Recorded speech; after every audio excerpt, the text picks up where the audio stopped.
Brother made my life hell, then got my wife pregnant. Now he wants my help after our parents disowned him and left me their $2 million inheritance. My younger brother David has always harbored a deep-seated resentment towards me. If you think it stemmed from jealousy, you'd be wrong. He was the favored child, not me. There was no reason for him to be envious, to give you some context. Our mother always indulged David. He was the golden child of our family. She cooked his meals, did his laundry, and even asked me to help him with his schoolwork. I was expected to assist him simply because we were family, but I never received the same consideration. I accepted this as I was quite independent. Perhaps it was partly my fault for always meeting his needs without expecting anything in return. He never helped me when I needed it, and only approached me when he wanted something. While I was a quiet, introverted kid who enjoyed studying and keeping to myself, he was loud and rough, just like our dad. I also tend to be straightforward and honest, never sugarcoating things. I believe my mother may have developed a meager perception of me because of my straightforwardness. This favoritism made David the family's darling, and I didn't mind it while we were growing up. However, problems began when he started bullying and mocking me for being different from him. He would tease me about my height and the fact that I wore glasses. He would sneak into my room, read my diary, and then complain to my mom about what I had written when I yelled at him, and complain to our parents about him invading my privacy. They would laugh at, saying it wasn't a big deal. He did more awful things, like nearly breaking my glasses and putting nasty things in my food. He even once put little stones in my cereal, but luckily I found them before they could damage my teeth. When I told my mom, she dismissed it, saying this is how brothers bond. Whenever we fought, David would zero in on my insecurities to insult me. We went to the same school, so he knew I was being bullied by a few kids instead of supporting me. He sided with the bullies, calling me names like ugly loser or hairy monkey and encouraging them to physically harm me, saying I was just a big failure another time during a fight over something trivial that I can't even remember. He told me to kill myself while I could easily brush off most insults that one really hurt, because I was struggling with my mental health at the time. I'm doing better now, but it was devastating to hear that my own brother wanted me dead since Dad was often at work and Mom didn't seem to care much. She even scolded me, once claiming it was my fault for irritating him. Things progressively worsened during high school. There was a shocking incident when David attempted to set my hair on fire, and unbelievably, our mother defended him, claiming he was merely playing seriously. Who behaves like that? Thankfully, my dad eventually sided with me and pointed out the gravity of the situation. He even threatened to call the police on David. This moment was a real eye-opener for my brother, as he had never faced any consequences for his actions before. He was genuinely stunned, and my dad made it clear that enough was enough, and that David needed to start respecting his older brother. Later, Dad came into my room to talk. I never expected his support, because he always told David how similar they were. Which was true. Dad admitted that he had waited for years hoping David would mature, but he was slowly realizing that David was becoming a big bully. Hearing this from my dad was incredibly validating, and I almost broke down in tears. I confessed everything David had done to me over the years and even mentioned the bullying at school. My dad was shocked at how much I had endured then. Next day, he spoke to the principal to ensure the bullies were warned about severe consequences. If they continued. Later that evening, Dad enrolled me in MMA at our local gym, telling me I needed to man up and stand up to bullies in my life. I admit that a nerdy kid like me trying to learn to fight might have seemed laughable, but I was very focused. I managed my time well to balance my studies and daily workouts, and the MMA classes completely changed my life in physique. One day, David was up to his antics again. He stole my pocket money, which we received for helping with chores. I had been saving it for a while. David sneaked into my room and took it. I caught him just as he was about to cycle off with his friends. I demanded he return my money, but David, me saying all I could do was run to Daddy for help. I don't know what came over me, but I punched him in the face. He was stunned, fell backward, and I retrieved my money from his pocket before throwing him back down. David started crying loudly, which was quite comical. However, my mother rushed out to help him and find out what happened when she learned I had fought him. She was surprised and reprimanded me, saying I should be a better role model for David, who seemed to enjoy seeing me. Scolded, my mother also complained to my dad about my behavior, saying I needed to be controlled. My dad grimly asked both of us to explain ourselves. I told him how David had stolen the money I had worked hard for and saved, while David tried to justify it by saying he needed the money for a date, and that as his brother I should help him. However, Dad told David he was lucky I only punched him for stealing, because anyone else would have called the police. He continued to tell David that he had no right to take others' things without their consent. David didn't like that and threw a tantrum, likely hoping our mother would side with him. But Dad remained firm when David realized he wasn't going to be punished for being hit. He screamed how much he hated me and ran back to his room, locking himself in following that incident. David began to distance himself from me. He had finally understood that he couldn't bully me anymore, and that even Dad had stopped supporting his antics for the first time in a long while. I felt like we were equals. Though he could no longer physically harm me, he resorted to verbal insults when our parents weren't around. His behavior worsened with age, becoming angrier and more short-tempered each year. When I approached him with a question, he would ignore me and walk away, muttering insults like nerd or loser under his breath. If he needed to communicate something, he would relay it through our mother, instead of speaking to me directly. When I questioned her about why David couldn't just talk to me, she would urge me to be more understanding. I couldn't tell if it was just puberty or genuine hatred. Over time, dealing with his comments became unbearable, and I longed to move out and get away from him. I repeatedly asked my mother to mediate a sit-down conversation for us to resolve our issues, but she always refused, saying she didn't want to get involved. When I asked her opinion on why David treated me this way, she would brush off the question. Eventually, I left for my dream university, having earned a scholarship as a top student. My dad threw a party for me, and even my mum seemed proud.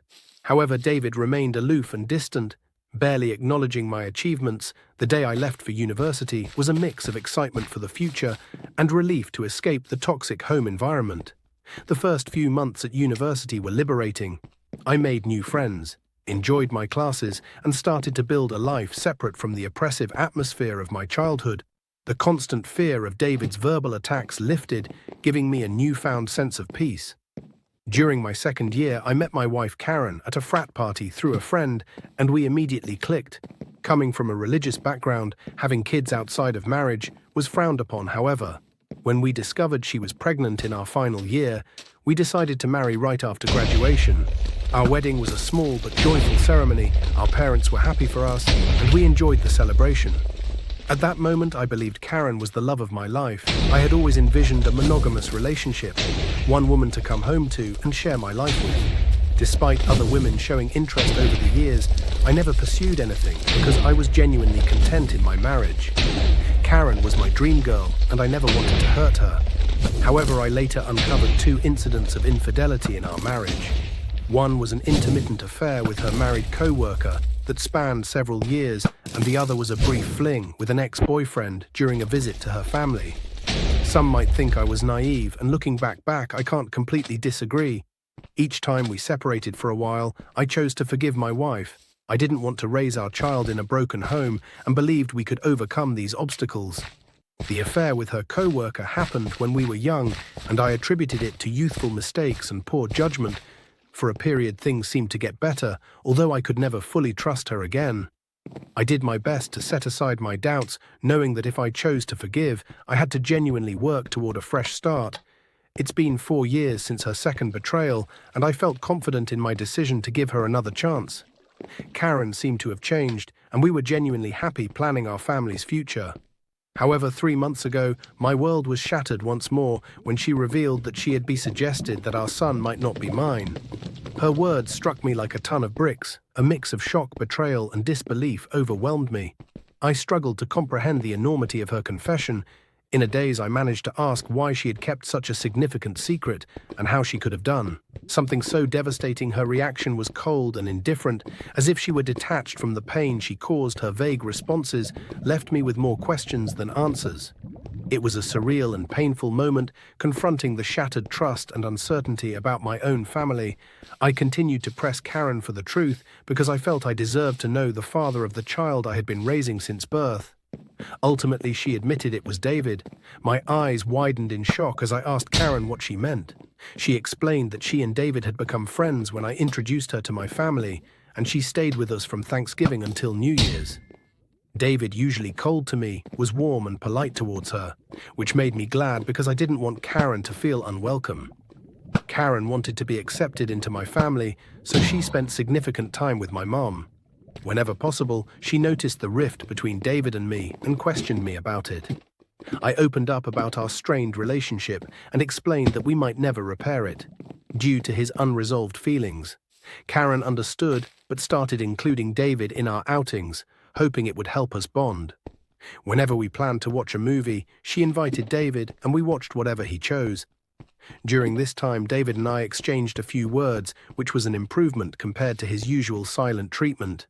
I remember Karen and David hanging out and playing video games together, but I never thought much of it.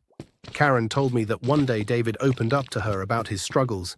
In a recent breakup, feeling vulnerable, he struck up a friendship with her. She mentioned that he would harmlessly in having a long-term affair and flirt with her when I wasn't around, and eventually things escalated. Beyond her control, the vision of my wife and brother sleeping together made me feel sick. Karen confessed that she felt guilty afterward and left him, which matched her abrupt decision to go home instead of spending New Year's with me. Although I tried to convince her to stay, she was adamant about leaving. When we met back at college after the holidays, she was her usual cheerful self, so I didn't question anything. 2 weeks later, we found out she was pregnant. Karen admitted she didn't know if the child was mine or David's, and with no way to prove it, she chose to stay with me, knowing I was the more dependable brother. This was why we got married. My world felt like it was crashing down. The son I loved might not even be mine. I asked Karen if she had been sleeping with David recently, and she slowly nodded. She revealed that they had always stayed in touch because their chemistry was undeniable. They would sneak off to hotels, lying to me about working overtime. She admitted that half of her business trips were actually romantic getaways with him.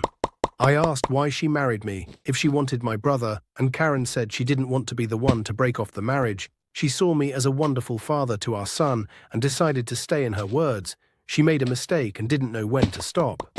I told Karen I was glad she told me the truth, but that I was going to pack up and leave. She started crying, asking for forgiveness, and expected me to yell at her instead. I calmly packed my clothes. Karen insisted that if I loved her, I should fight for her, and that mistakes happen in every marriage. When she realized I wasn't going to do anything, she changed tactics, saying our son would be affected by a divorce and that children shouldn't be raised in broken homes. I reminded her that I might not even be the father, which made her cry more and accuse me of being cruel. It seemed like she believed nothing could make me want to leave the marriage. Perhaps it was partly my fault for letting things slide in the past. While I did love her, it felt more like it stemmed from thinking we had a son together and had been together since college. Karen kept insisting it wasn't too late to fix things, but I struggled to believe her and had no patience left. Trust was a major issue, and her words felt hollow. Even if I forgave her, I could never forget she slept with my brother. I've always believed in forgiving mistakes because we're all flawed, but this was beyond acceptable limits. I left her crying on the doorstep and checked into a hotel. The next day, I went straight to my parents and revealed everything about my wife's affair with David, explaining how they had been secretly sleeping together for years. The shock on their faces was undeniable, true to her nature. My mother initially tried to defend David, insisting that her boy could never do such a thing to his own brother. Determined to expose the truth, I asked my parents to remain silent and let me call David in front of them. I instructed them to stay quiet so I could catch David off guard, making him believe it was a private conversation. When David answered the phone, I confronted him about the affair. At first, he vehemently denied it, refusing to accept any responsibility. However, when I told him that Karen had admitted to everything, he started blaming her, calling her characterless. He claimed it wasn't his fault if women were attracted to him and that he was the better. Looking brother, I told him firmly that I would expose him to everyone. When David mocked me, saying no one would believe me because he was the golden child, I scoffed at his arrogance and thanked him for confirming the truth. Knowing our parents had heard everything, David went quiet and then spluttered, trying to explain himself and salvage. His image, my mother still in shock, demanded an explanation from David. He stuttered through a feeble attempt to justify his actions, blaming everyone else but himself and desperately trying to shift the blame onto Karen. I could see my mother, who had once been protective of her favored son, now felt a mix of disappointment and anger in that charged moment. I felt a strange sense of vindication. For years I had endured David's torment. Now the truth was out and the roles were reversed. It was David who stood exposed, his actions laid bare for everyone to see. As David's words faltered, my father, usually reserved in his expressions, couldn't contain his disappointment. He asked me to pass him the phone and began to speak to David. "David," my father began, his voice laden with disappointment, "what you've done isn't just a betrayal of your brother, but a betrayal of this family. You slept with your brother's wife and continued the affair even after they were married. Your actions have severe consequences and have irreversibly shattered the trust we had in you. I raised both of you to value family loyalty and decency. What you've shown today defies everything I've tried to teach you." He paused, letting the weight of his words sink into David's conscience. "Your disregard for your brother's feelings and the lack of respect for his marriage are unacceptable. You've not only hurt him, but also torn apart the bonds that hold our family together. Your mother and I are partly to blame for what you've become, but we will no longer tolerate this behavior from today. You're cut off from the college funds I set up for you. You'll have to figure out how to pay your university fees on your own. I will also stop funding your lifestyle. Do you think it makes you more of a man to sleep with married women? Let's see how you manage without my money throughout this." I maintained a composed demeanor, although I initially wanted to scream at David. Watching my dad punish him was the ultimate vindication. I had exposed his true nature, and it was clear he had underestimated the consequences. My mother, despite David's persistent protests, continued to justify him. But my father swiftly ended the call, shutting down David's attempts to explain away his actions. Afterward, my mum approached me and hugged me. It had been a long time since we shared such a moment, but in that embrace there was an unspoken understanding and support. Amid the family turmoil, she apologized for not believing me all this time. My 14-year-old self could never have imagined this moment, being vindicated and embraced by my mother following. This, my dad helped me find a good lawyer to divorce Karen. She and her lawyer tried to fight dirty, asking for alimony since I earned more than her, but her affair played heavily in my favor. We also conducted a paternity test, and it was confirmed that David was indeed the father of the child. The news was incredibly painful, even worse than discovering Karen's infidelity. I was furious that the son I had loved and raised wasn't mine. However, I decided to stay strong. Karen begged me to continue visiting my son, arguing he shouldn't be punished for the situation, but I couldn't bear to see him. He reminded me too much of David, and I hated it. After my divorce was finalized, I felt a sense of freedom wash over me as I moved into my own bachelor pad. It felt surreal to live alone, since I had married so young and never really had the chance to experience independence. However, my naturally independent nature allowed me to quickly adapt to my new lifestyle, and I thoroughly enjoyed it. 2 weeks ago, my dad called to tell me he was considering changing his will, because he didn't want to leave anything to David. My dad is incredibly stubborn, and once he decided to cut David out of his life, he stuck to it. David tried reaching out to our parents and even showed up at their doorstep begging for forgiveness, but they refused to let him in. Even my mother, who usually gave in. David's tantrums seemed done with him, though it must have been hardest for her. David never texted me to apologize for what he had done, showing he didn't regret his actions. He was just upset about being cut off from our parents. Dad told me he planned to leave everything to me, ensuring David wouldn't contest it later. He would leave David only $1. My eyes widened in shock, as my dad had worked hard his entire life, including his assets, retirement fund, and life insurance.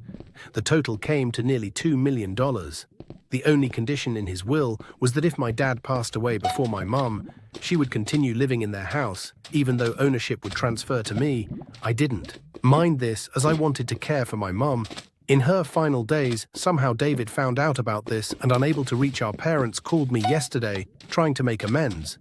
He explained how he was struggling with college and that after Karen discovered the paternity of the child, she had been pestering him for child support. He said he had no money and was looking for part-time jobs, but couldn't find anything. He begged me to talk to our family to start fresh, since he really needed my help. I laughed in his face and told him I was done with him. I reminded him that he should have thought about the consequences before sleeping with my wife and getting her pregnant.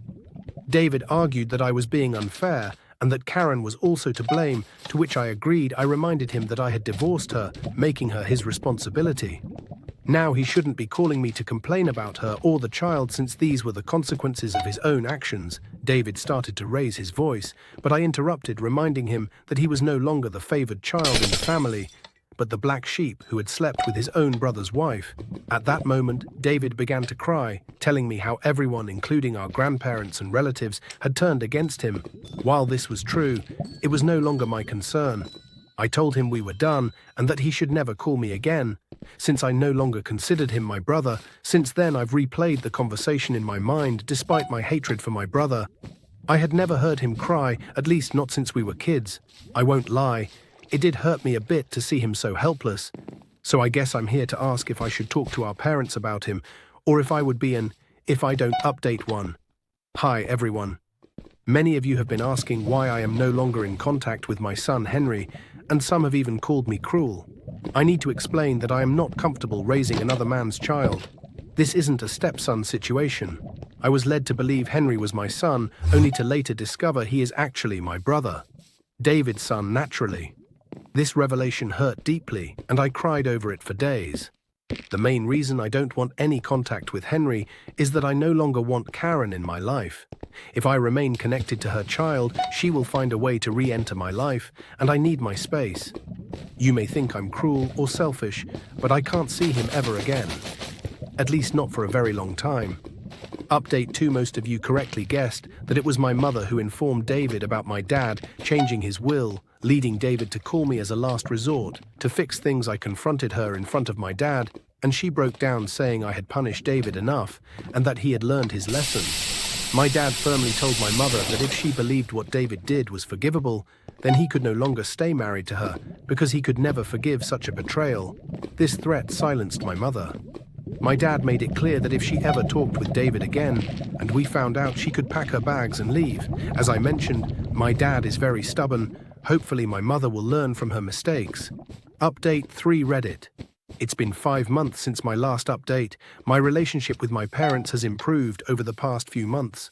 My dad and I go golfing every weekend, and he treats me more like a buddy than a son. Although my mother misses David, she has stayed away from him. The last I heard about David was from my cousin, who said David had been asking everyone for money and eventually had to drop out of college because he couldn't afford the fees. He and Karen are living together, and he has a part-time job as a mechanic. Apparently they are raising Henry together, which is a good thing. I guess I never discussed David with my parents, and they don't bring him up either. For everyone asking, I am doing quite well. I was promoted at my job 2 months ago, so my salary has significantly improved. I haven't been dating anyone, as I feel I still need time and space to heal. I've been going to therapy, so we'll see how that works out. Thank you for watching. If you haven't subscribed yet, please do so and hit the notification bell to stay updated with more shocking real-life stories happening around you.